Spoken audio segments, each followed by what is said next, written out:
ਤੁਸੀਂ ਕਹੋਗੇ ਪਾਗਲ ਹੋ ਗਈ ਏ, ਚੰਗੀ ਦੁੱਧ ਦੀਆਂ ਗੱਲਾਂ ਸੁਣਾਉਂਦੀ ਇੱਕਦਮ ਗਾਣਾ ਗਾਣ ਲੱਗ ਗਈ। ਮੇਰੇ ਇੱਕਦਮ ਜ਼ੇਹਨ ਵਿੱਚ ਆ ਗਿਆ ਅਤਾ ਲਾ ਖਾਨ ਸਾਹਿਬ ਦਾ ਗਾਣਾ, ਇਸਾ ਖਿਲਵੀ ਸਾਹਿਬ ਦਾ। ਤੇ ਬਈ ਮੇਰੇ ਪਤਾ ਨਹੀਂ ਇਹ ਮੈਨੂੰ ਬੜਾ, ਮੈਂ ਕਿਸੇ ਜ਼ਮਾਨੇ 'ਚ ਬੜਾ ਸੁਣਨੀ ਹੁੰਦੀ ਸੀ, ਮੈਨੂੰ ਬੜਾ ਪਸੰਦ ਸੀ। ਉਹ ਜਿਹੜਾ ਜ਼ਮਾਨਾ ਸੀ ਟੇਪ ਦਾ ਵੀ ਜਿੱਧਰ ਅਸੀਂ ਜ਼ਿਕਰ ਕਰਾਂਗੇ ਨਾ, ਬਸ ਫਿਰ ਬਈ ਉਹ ਟੇਪ ਐਸਾ ਲਾ ਲੈਣਾ, ਨਾਲ ਕੰਨ ਲਾ ਲੈਣਾ ਤੇ ਅਸੀਂ ਸੁਣਨਾ ਸ਼ੁਰੂ ਕਰ ਦੇਣਾ। ਉਹ ਇੱਕ ਅਲੱਗਾ ਮੌਜੂ ਹੈ, ਪਤਾ ਨਹੀਂ ਮੈਨੂੰ ਕਿੱਥੋਂ ਯਾਦ ਆ ਗਿਆ, ਬਸ ਇਸ ਅਚਾਨਕ ਹੀ ਆ ਗਿਆ ਤੇ ਮੈਂ ਕਿਹਾ ਚਲੋ ਬਈ ਮੈਂ ਤੁਹਾਨੂੰ ਸੁਣਾ ਦੇਣੀ ਆ। ਹਾਲਾਂਕਿ ਕਾਫੀ ਇਹਦਾ ਬੇੜਾ ਗਰਕ ਕੀਤਾ ਵੇ, ਲੇਕਿਨ ਉਹ ਸਾਰੇ ਜਿਹੜੀਆਂ ਯਾਦਾਂ ਪਿੱਛੇ ਫਰੋਲ ਰਹੇ ਹੁੰਦੇ ਆ ਨਾ, ਕਦੀ ਜਿਵੇਂ ਤੁਸੀਂ ਅਲਮਾਰੀ 'ਚੋਂ ਕੋਈ ਸ਼ੈ ਕੱਢਦੇ ਹੋ, ਇਹ ਮਿਲ ਗਈ, ਇਹ ਮਿਲ ਗਈ, ਇਹ ਕੱਢਣੀ ਹੈ, ਕਦੀ ਕਦੀ ਐਸੀ ਚੀਜ਼ ਵੀ ਮਿਲ ਜਾਂਦੀ ਤੁਸੀਂ ਰੱਖ ਕੇ ਭੁੱਲੇ ਹੁੰਦੇ ਹੋ, ਕਈ ਚੀਜ਼ਾਂ ਅੱਗੇ ਆ ਜਾਂਦੀਆਂ। ਸਭ ਮੇਰਾ ਦਿਮਾਗ ਵੀ ਜਦੋਂ ਖਿੜਕੀ ਖੋਲ੍ਹ ਕੇ ਬੈਠਣੀ ਆ ਨਾ, ਉਹ ਸਭ ਗੱਲਾਂ ਤੇ ਕਰ ਰਹੀ ਸਭ ਪਿੰਡ ਦੀਆਂ ਤੇ ਉਹਦੀਆਂ, ਤੇ ਨਿਆਜ਼ੀ ਸਾਹਿਬ ਦਾ ਗਾਣਾ ਆ ਗਿਆ ਤੇ ਯਾਦ ਤੇ ਮੈਂ ਤੁਹਾਨੂੰ ਸੁਣਾ ਦਿੱਤਾ। ਬਹਿਰਹਾਲ ਇਹ ਜਿਹੜੇ ਜ਼ਮਾਨੇ ਸਨ ਨਾ, ਉਹ ਸੁੱਚੇ ਜ਼ਮਾਨੇ ਸਨ। ਔਰ ਦੁੱਧ, ਉਹੀ ਮੈਂ ਜਿਵੇਂ ਪਹਿਲਾਂ ਤੁਹਾਨੂੰ ਦੱਸਿਆ ਕਿ ਦੁੱਧ ਵਿੱਚ ਮਿਲਾਵਟ ਦਾ ਤਸੱਵੁਰ ਨਹੀਂ ਹੁੰਦਾ ਸੀ। ਚਾਹੇ ਕਿਸੇ ਪੜੋਸੀ ਨੂੰ ਦੇਣਾ ਹੈ, ਚਾਹੇ ਦੁਕਾਨ 'ਤੇ ਭੇਜਣਾ ਵੇ, ਉਹਨੂੰ ਉਹ 'ਚ ਬਿਲਕੁਲ ਮਿਲਾਵਟ ਨਹੀਂ ਕੀਤੀ ਜਾਂਦੀ ਸੀ। ਅੱਜ ਦੁੱਧ ਦੇ ਨਾਂ 'ਤੇ ਤੁਸੀਂ ਦੇਖੋ, ਸਪੈਸ਼ਲੀ ਪਾਕਿਸਤਾਨ ਵਿੱਚ ਕੀ ਜ਼ੁਲਮ ਹੈ। ਉਹ ਜ਼ੁਲਮ ਕਿਹਾ ਜਾ ਸਕਦਾ ਵੇ ਕਿ ਉਹ ਕੀ ਚੀਜ਼ਾਂ ਲੋਕਾਂ ਨੂੰ ਖਵਾ ਰਹੇ ਨੇ, ਕੀ ਕਰ ਰਹੇ ਨੇ। ਚਲੋ ਇੱਕ ਪਹਿਲੇ ਤਾਂ ਹੁੰਦਾ ਸੀ ਸੁੱਕਾ ਦੁੱਧ ਘੋਲ ਕੇ ਲੋਕਾਂ ਨੂੰ ਦੇ ਦਿੰਦੇ ਸਨ, ਨਹੀਂ ਹੁਣ ਉਹ ਸੁੱਕੇ ਦੁੱਧ ਤੋਂ ਵੀ ਉੱਤੇ ਗੱਲ ਵੱਧ ਗਈ ਹੈ। ਮੁਖਤਾਰਿਆ, ਹੁਣ ਮੁਖਤਾਰਿਆ ਗੱਲ ਵੱਧ ਗਈ ਹੈ।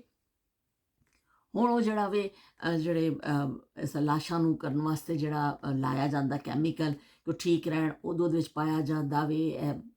ਯੂਰੀਆ ਖਾਦ ਪਾਈ ਜਾਂਦੀ ਏ। ਔਰ ਕਈ ਐਸੇ ਦੇਖੇ ਨੇ, ਵੀਡੀਓਜ਼ ਆਈਆਂ ਨੇ ਕਿ ਲੋਕ ਬਣਾ ਰਹੇ ਨੇ ਦੁੱਧ ਗੰਦਾ, ਛੱਪੜਾਂ ਦਾ ਪਾਣੀ ਤੇ ਪਤਾ ਨਹੀਂ ਕੀ ਕਰਕੇ ਉਹ ਦੁੱਧ ਦੇ ਨਾਂ 'ਤੇ ਵੇਚਿਆ ਜਾ ਰਿਹਾ ਵੇ।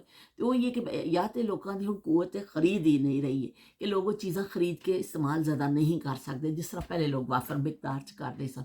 ਪਰ ਹੁਣ ਐਵੇਂ ਕਿ ਲੋਕਾਂ ਦੀ ਬੇਈਮਾਨੀ ਵੀ ਇਸ ਹੱਦ ਤੱਕ ਹੋ ਗਈ ਹੈ ਕਿ ਜੇ ਕੋਈ ਲੈ ਕੇ ਆਪਣੇ ਬੱਚੇ ਨੂੰ ਪਿਲਾ ਹੀ ਦਿੰਦਾ ਵੇ ਤਾਂ ਉਹਦੇ ਵਿੱਚ ਉਹ ਪਤਾ ਨਹੀਂ ਗਲਾਜ਼ਤ, ਮਿਲਾਵਟ ਕੀ ਕੁਛ ਹੁੰਦਾ ਵੇ।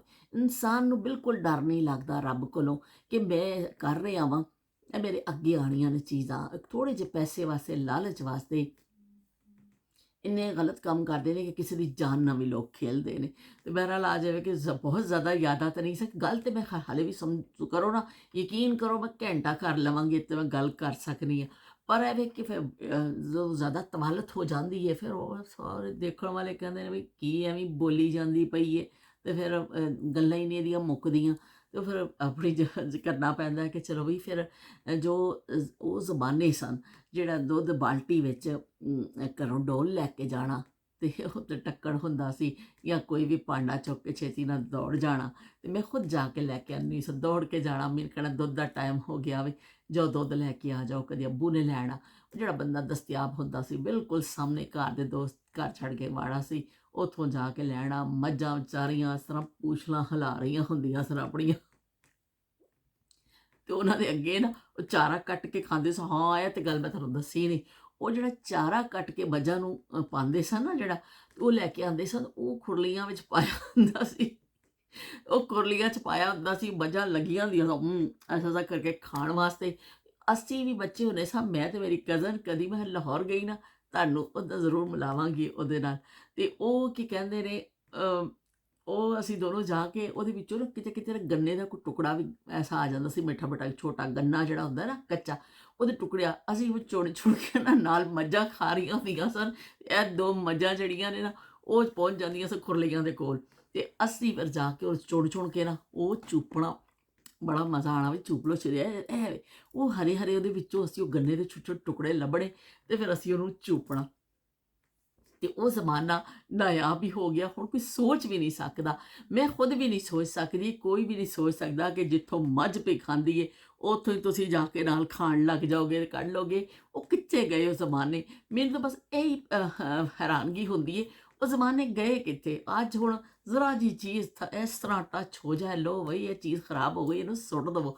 ਉਸ ਜ਼ਮਾਨੇ ਅਸੀਂ ਜਾ ਕੇ ਖੁਰਲੀਆਂ ਵਿੱਚੋਂ ਵੀ ਚੀਜ਼ਾਂ ਚੁੱਕ ਕੇ ਖਾ ਲੈਂਦੇ ਹੁੰਦੇ ਸਾਂ। ਫਿਰ ਜਿਹੜੇ ਰੋਟੀ ਬਚ ਜਾਣੀ ਉਹ ਜਿਹੜੀ ਰੋਟੀ ਬਚ ਜਾਣੀ ਉਹ ਫਿਰ ਜ਼ਿਆਦਾਤਰ ਘਰਾਂ 'ਚ ਇਸਤੇਮਾਲ ਹੋ ਜਾਂਦੀ ਸੀ, ਨਹੀਂ ਵੀ ਤੇ ਫਿਰ ਉਹ ਉਹਨਾਂ ਨੂੰ ਦੇ ਭੇਜ ਦੇਣੀ ਕਿ ਚਲੋ ਉਹਨਾਂ ਦੇ ਕੰਮ ਆ ਜਾਏਗੀ। ਮੱਝਾਂ ਨੂੰ ਰੋਟੀ ਭਿਉਂ ਕੇ ਨਾ ਤੇ ਉਹ ਵੀ ਖਿਲਾਈ ਜਾਂਦੀ ਸੀ, ਰੋਟੀ ਪਾਣੀ। ਤੇ ਉਹਨੂੰ ਖਲੀ ਇੱਕ ਹੁੰਦੀ ਹੈ, ਖਲੀ ਸਰੋਂ ਦੀ ਹੁੰਦੀ ਹੈ, ਉਹ ਮੱਝਾਂ ਨੂੰ ਪਾਉਂਦੇ ਸਨ, ਚਾਰਾ ਕੱਟ ਕੇ ਪਾਉਂਦੇ ਸਨ। ਤੂੜੀ ਤੂੜੀ ਮਿਕਸ ਕਰਕੇ ਉਹਦੇ 'ਚ ਪਾਣੀ, ਤੂੜੀ ਲੈ ਕੇ ਆਉਣੀ। ਉਹ ਪਾ ਅਸ਼ਰਫ ਦਾ ਕਮਰਾ ਹੁੰਦਾ ਸੀ, ਅਸੀਂ ਉਹੀ ਜਾ ਕੇ ਦੇਖਣਾ ਵੀ ਇਹ 'ਚ ਪਤਾ ਨਹੀਂ ਕੀ ਖਜ਼ਾਨਾ ਪਿਆ ਵੇ। ਕਦੀ ਮੱਝਾਂ ਵੱਲ ਦੌੜ ਗਏ, ਕਦੀ ਕਿਤੇ।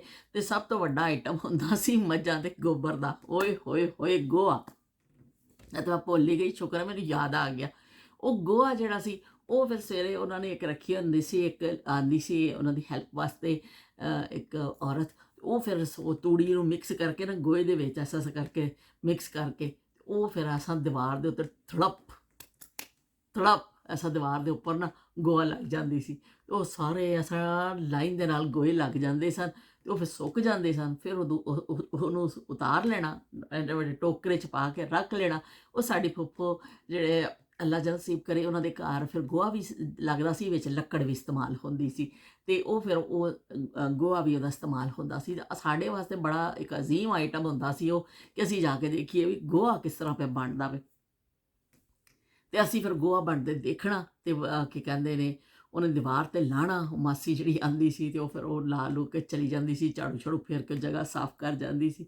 ਤੇ ਅਸੀਂ ਜਦੋਂ ਗੋਹਾ ਬਣ ਦੇਖਦੇ ਸਾਂ, ਅਮਲ ਅਸੀਂ ਕਈ ਦਫਾ ਦੇਖਿਆ। ਇੰਨਾ ਸ਼ੌਕ ਹੁੰਦਾ ਸੀ ਸਾਨੂੰ ਦੇਖਣ ਦਾ ਕਿ ਅੱਜ ਕੱਲ੍ਹ ਸ਼ਾਇਦ ਕੋਈ ਬੜੇ ਤੋਂ ਬੜਾ ਸ਼ੋਅ ਵੀ ਤੁਸੀਂ ਦੇਖੋ ਟਿਕਟ ਖਰੀਦ ਕੇ, ਉਹ ਮਜ਼ਾ ਨਹੀਂ ਆਏਗਾ ਜਿਹੜਾ ਅਸੀਂ ਬਚਪਨ 'ਚ ਗੋਹਾ ਬਣਦੇ ਦੇਖਦੇ ਸਾਂ ਨਾ। ਪਾਥੀਆਂ ਪਈਆਂ ਬਣਦੀਆਂ ਨੇ ਤੇ ਉਹ ਫਿਰ ਉਹ ਹੱਥ ਨਾਲ ਥੋੜ੍ਹਾ ਥੋੜ੍ਹਾ ਮਿਕਸ ਕਰਦੀ ਜਾਂਦੀ ਸੀ ਮਾਸੀ। ਤੇ ਉਹ ਨਾਲ ਤੂੜੀ ਤੇ ਨਾਲ ਉਹ, ਤੇ ਐਸਾ ਐਸਾ ਕਰਕੇ ਪਹਿਲੇ ਪੇੜਾ ਜਿਹਾ ਬਣਾਉਂਦੀ ਸੀ, ਐਸਾ ਐਸਾ ਕਰਕੇ ਪੇੜਾ, ਫਿਰ ਉਹਨੂੰ ਇਸ ਤਰ੍ਹਾਂ ਐਸਾ ਕਰਕੇ ਚਲੋ ਦੀਵਾਰ। ਓ ਹੋ ਸਾਡੇ ਵਾਸਤੇ ਬਈ ਇੱਕ ਬੜਾ ਆਈਟਮ ਹੁੰਦਾ ਸੀ। ਤੇ ਇਸ ਤਰ੍ਹਾਂ ਦੇ ਆਈਟਮ ਗੁਆਚ ਗਏ ਨੇ ਸਾਡੀਆਂ ਜ਼ਿੰਦਗੀਆਂ ਤੋਂ। ਹੁਣ ਅਸੀਂ ਸ਼ਾਇਦ ਅਸੀਂ ਵੀ ਕੋਈ ਨਖਰਿਆਂ ਵਾਲੇ ਹੋ ਗਏ ਹਾਂ। ਕਿਤੇ ਜਾਈਏ ਤੇ ਅਸੀਂ ਕੋਈ ਗੋਹਾ ਸਾਨੂੰ ਨਜ਼ਰ ਵੀ ਆਵੇ ਤੇ ਸ਼ਾਇਦ ਅਸੀਂ ਕੋਈ ਨਖਰੇ ਕਰੀਏ। ਮੈਨੂੰ ਅੰਦਾਜ਼ਾ ਨਹੀਂ ਹੈ, ਲੇਕਿਨ ਮੇਰਾ ਨਹੀਂ ਖਿਆਲ ਕਿ ਮੈਂ ਨਖਰਾ ਕਰਾਂਗੀ। ਮੈਂ ਅਗਰ ਕਿਤੇ ਗਈ ਵੀ ਨਾ ਤੇ ਮੈਨੂੰ ਕਿਤੇ ਗੋਹੇ ਨਜ਼ਰ ਆਏ, ਪਾਕਿਸਤਾਨ ਮੈਂ ਗਈ ਤੇ ਮੈਨੂੰ ਇਹ ਚੀਜ਼ਾਂ ਆਪਣੀਆਂ ਪੁਰਾਣੀਆਂ ਨਜ਼ਰ ਆਈਆਂ, ਮੈਂ ਜ਼ਰੂਰ ਤੁਹਾਨੂੰ ਦਿਖਾਵਾਂਗੀ। ਕਿਉਂਕਿ ਉਹ ਜ਼ਮਾਨੇ, ਉਹਨਾਂ ਚੀਜ਼ਾਂ ਦੀ ਜਿਹੜੀ ਯਾਦਾਂ ਨੇ, ਉਹ ਚੀਜ਼ਾਂ ਅਸੀਂ ਉਹਨਾਂ ਨਾਲ ਨਫ਼ਰਤ ਨਹੀਂ ਕਰ ਸਕਦੇ। ਭਾਵੇਂ ਕਿੰਨਾ ਵੀ ਸਫਾਈ ਦਾ ਦੌਰ ਆ ਗਿਆ, ਅਸੀਂ ਉਹ ਦੌਰ ਦੇਖੇ ਆਵੇ ਨਾ, ਤੇ ਇਸ ਤੋਂ ਸਾਡੇ ਹਾਫਜ਼ਿਆਂ ਵਿੱਚੋਂ ਮਹਿਫੂਜ਼ ਨੇ। ਉਹੀ ਆਪਣੇ ਜੜ ਮਰਿਆਦ ਨਾਲ ਜਿਹੜਾ ਬੰਦਾ ਜੁੜਿਆ ਰਹਿੰਦਾ ਹੋਵੇ ਨਾ, ਉਹੀ ਚੰਗਾ ਰਹਿੰਦਾ ਵੇ। ਤੇ ਉਹੀ ਕੀ ਕਹਿੰਦੇ ਨੇ ਆਸਾਨੀ ਰਹਿੰਦੀ। ਬਹਿਰਾ ਲੈਵੇ ਕਿ ਇਹ ਦੁੱਧ ਤੇ ਗੋਹੇ ਤੇ ਮੱਝਾਂ ਜਿਹੜੀਆਂ ਅਸੀਂ ਬਚਪਨ 'ਚ ਦੇਖੀਆਂ ਨੇ, ਤੇ ਉਹ ਬਿਲਕੁਲ ਅੱਖਾਂ ਦੇਖੀ ਹਕੀਕਤ ਤੁਹਾਨੂੰ ਮੈਂ ਬਿਆਨ ਕੀਤੀ ਹੈ। ਖਾਲਾ ਵੱਲ ਜਦੋਂ ਅਸੀਂ ਜਾਂਦੇ ਹੁੰਦੇ ਸਾਂ, ਗੱਲ ਹੋਏ ਹੋਏ ਬੜੇ ਲੰਮੀ ਹੋ ਗਈ, ਪਤਾ ਨਹੀਂ ਕਿੰਨੀ ਲੰਮੀ ਹੋ ਗਈ ਹੈ। ਤੇ ਉਹ ਖਾਲਾ ਵੱਲ ਜਦੋਂ ਅਸੀਂ ਜਾਂਦੇ ਹੁੰਦੇ ਸਾਂ ਨਾ, ਤੇ ਖਾਲਾ ਨੇ ਫਿਰ ਉਹ ਜਿਹੜਾ ਤਾਰਾਂ ਝੋਣੀਆਂ ਨਾ, ਉਹ ਇੱਕ ਮਿਊਜ਼ਿਕ ਦੀ ਆਵਾਜ਼ ਆਉਂਦੀ ਸੀ, ਚਿੜੀ ਚਿੜੀ ਚਿੜੀ ਚਿੜੀ ਚਿੜੀ ਚਿੜੀ ਚਿੜੀ, ਐਸਾ ਕਰਕੇ ਅਸੀਂ ਕਹਿਣਾ ਖਾਲਾ ਅਸੀਂ ਵੀ ਕਰਨਾ। ਖਾਲਾ ਨੇ ਕਹਿਣਾ ਮੱਝ ਨੇ ਤੁਹਾਨੂੰ ਮਾਰਨਾ, ਪਿੱਛੇ ਹੋ ਜਾਓ। ਨਵਾਂ ਨਵਾਂ ਹੱਥ ਦੇ ਕੇ ਮੱਝ ਮਾਰਦੀ ਏ। ਤੇ ਉਹ ਫਿਰ ਅਸੀਂ ਡਰਨਾ ਵੀ, ਲੇਕਿਨ ਸ਼ੌਕ ਵੀ ਬੜਾ ਹੋਣਾ ਕਿ ਉਹ ਖਾਲਾ ਜਿਸ ਤਰ੍ਹਾਂ ਧਾਰ ਕੱਢਣੀ ਨਾ, ਇੱਕ ਸਾਊਂਡ ਆਉਂਦਾ ਸੀ, ਉਹ ਬੜਾ ਮਜ਼ਾ ਆਉਂਦਾ ਹੁੰਦਾ ਸੀ। ਉਹ ਜ਼ਮਾਨੇ ਹੁਣ ਕਿੱਥੇ ਮੁੜ ਕੇ ਆਉਣੇ ਨੇ। ਹੁਣ ਤੇ ਐਸੀਆਂ ਜਗ੍ਹਾ ਹੀ ਸਾਨੂੰ ਨਜ਼ਰ ਨਹੀਂ ਆਉਂਦੀਆਂ ਕਿ ਅਸੀਂ ਜਾ ਕੇ ਕਿਤੇ ਧਾਰਾਂ ਚੋਂਦੇ ਦੇਖੀਏ, ਤੇ ਅਸੀਂ ਕਿਤੇ ਜਾ ਕੇ ਗੋਹੇ ਬਣਦੇ ਦੇਖੀਏ, ਤੇ ਅਸੀਂ ਕਿਤੇ ਖੁਰਲੀਆਂ ਵਿੱਚੋਂ ਜਾ ਕੇ ਗੰਨੇ ਦੇ ਛੋਟੇ ਛੋਟੇ ਟੁਕੜੇ ਲੱਭ ਕੇ ਖਾਈਏ। ਤੇ ਉਹ ਨਾ ਖੁਰਲੀਆਂ ਰਹੀਆਂ ਨਾ ਹੋਰ ਇਹ, ਤੇ ਬਸ ਅਸੀਂ ਰਹਿ ਗਏ ਹਾਂ ਕਿੱਸੇ ਸੁਣਾਉਣ ਵਾਸਤੇ। ਤੇ ਹੁਣ ਮੈਂ ਚੱਲ ਰਹੀ ਹਾਂ, ਗੱਲ ਮੇਰੀ ਖਾਸੀ ਲੰਬੀ ਹੋ ਜਾਂਦੀ ਹੈ। ਫਿਰ ਮਿਲਾਂਗੇ ਇੱਕ ਨਵੀਂ ਯਾਦ ਦੇ ਨਾਲ, ਨਵੀਂ ਗੱਲ ਦੇ ਨਾਲ। ਤੇ ਦੁਆਵਾਂ 'ਚ ਵੀ ਮੈਨੂੰ ਯਾਦ ਰੱਖਿਓ। ਗਾਣਾ ਤੇ ਅੱਜ ਮੈਂ ਤੁਹਾਨੂੰ ਪਹਿਲੇ ਹੀ ਸੁਣਾ ਦਿੱਤਾ ਹੈ, ਕੰਮ ਮੁਕਾ ਦਿੱਤਾ ਕਾਫੀ ਲੰਬਾ ਮੈਂ ਸੁਣਾ ਦਿੱਤਾ ਸੀ, ਉਹ ਤੁਹਾਨੂੰ ਪਹਿਲਾਂ ਹੀ ਸੁਣਾ ਦਿੱਤਾ ਵੇ। ਫਿਰ ਮਿਲਾਂਗੇ ਇੱਕ ਨਵੀਂ ਯਾਦ ਦੇ ਨਾਲ, ਨਵੀਂ ਗੱਲ ਦੇ ਨਾਲ। ਤੇਰੇ ਹੋਏ ਤੇਰੇ ਹੋਏ ਸਵੇਰੇ ਦਰਸ਼ਨ, ਦਿਨ ਵਧੀਆ ਲੰਘੂਗਾ, ਦਿਨ ਵਧੀਆ ਲੰਘੂਗਾ, ਦਿਨ ਵਧੀਆ ਲੰਘੂਗਾ। ਤੇਰੇ ਹੋਏ ਸਵੇਰੇ ਦਰਸ਼ਨ, ਦਿਨ ਵਧੀਆ ਲੰਘੂਗਾ।